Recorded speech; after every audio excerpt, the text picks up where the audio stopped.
जैसे दिन और रात है, सत्य और असत्य है, जन्म और मृत्यु है, वैसे ही पॉजिटिव और नेगेटिव है। हर इंसान में अच्छे और बुरे विचार होते ही है। वो कौन से विचारों को अपनाता है वो वैसा बनता जाता है। आपके भीतर बुरे विचार आते हैं, इसका मतलब ये नहीं है कि आप बुरे हो, लेकिन हाँ, उस विचार को आप बढ़ावा देते हो या फिर काम में लगा देते हो तो यकीनन ही आप बुरे हो। तो क्या करें, किस तरीके से इस बुरे विचार को अपने दिमाग में से निकालें? सोचिए, अगर रात को आपके घर में लाइट चली जाए तब आप अंधेरा कैसे दूर करेंगे? आप अंधेरे को बोलोगे कि तू चला जा, या फिर उससे लड़ोगे, या फिर उससे जीत पाओगे? अंधेरा कैसे दूर होगा? एक छोटा सा ही सही दिया जला दो, अंधेरा अपने आप चला जाएगा। उसी तरह बुरे विचार के अंधकार को दिमाग में से निकालना है तो अच्छे विचार वाले दिए जलाओ, बुरे विचार अपने आप चले जाएंगे। इसीलिए हमें सत्संग का महत्व समझाया गया है। सत यानी सत्य और संग यानी साथ। सत्य के साथ यानी कि अच्छे और सच्चे विचारों के साथ सत्संग। अगर आप अच्छे हो तो उसकी केवल एक ही वजह है कि आप अच्छे विचारों के साथ हो। और इसीलिए गुरुकुल की व्यवस्था होती थी कि बच्चा कुछ समझने लगे तब से ही उसे अच्छे संस्कार के लिए गुरुओं के पास भेजा जाता था।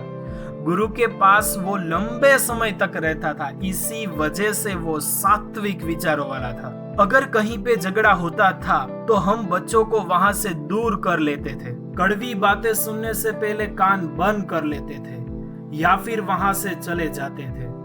लेकिन आज मनोरंजन की तरह उसे सुनते हैं और भीड़ जमा करके देखते हैं और फिर कहते हैं कि बुरे विचार दिमाग में क्यों आते हैं। जैसा आप सुनोगे, जैसा आप देखोगे, वैसा ही आप बनोगे। शेर के बच्चे को अगर बकरिया की भीड़ में डाल दो ना तो वो कुछ दिन बाद बकरी की तरह बै बै ही बोलने लगेगा। जैसी संगत वैसी रंगत। आप अच्छे बनना चाहते हो तो अच्छे विचार वाले लोगों के साथ रहो। मेरे दोस्त ने नई बाइक खरीदी, कुछ महीने बाद वो बाइक खराब हो गई। वो शोरूम में गया, कंप्लेन करवाई, वहां से आंसर आया कि आपने समय पर कुछ पार्ट चेंज नहीं किए, सर्विसें नहीं करवाई, ऑयलिंग नहीं बदलाया, इसीलिए ये सब हुआ। उन्होंने कहा कि हमने नई बाइक के साथ आपको एक छोटी सी किताब दी थी, उसमें सब लिखा था कि आपको क्या कब कैसे करना है। आपने वो नहीं पढ़ी? दोस्त ने बोला नहीं। आंसर आया कि फिर तो आपकी बाइक खराब होनी ही थी।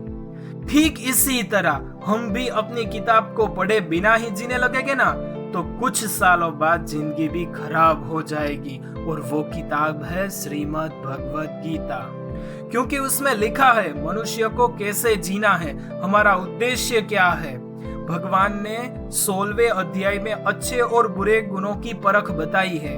अच्छे गुण अपने भीतर आते ही बुरे गुण अपने आप चले जाएंगे। इसीलिए स्वामी विवेकानंद जी ने कहा कि युवान जब भी फ्री हो वो लाइब्रेरी में होना चाहिए या अखाड़े में होना चाहिए। सब तो कहेंगे, सबका काम है कहना, कोई अच्छा कहेगा तो कोई बुरा, लेकिन आपको क्या सुनना है वो ही आप सुनो। नेगेटिव विचारों से दूर रहने का एक ही तरीका है, अच्छे विचारों में रहो, अच्छा ही सोचो। और ये अच्छे विचार कहाँ से मिलते हैं उसे ढूंढो, अपने आप बुरे विचार चले जाएंगे। अगली वीडियो में फिर मिलेंगे। जय हिंद।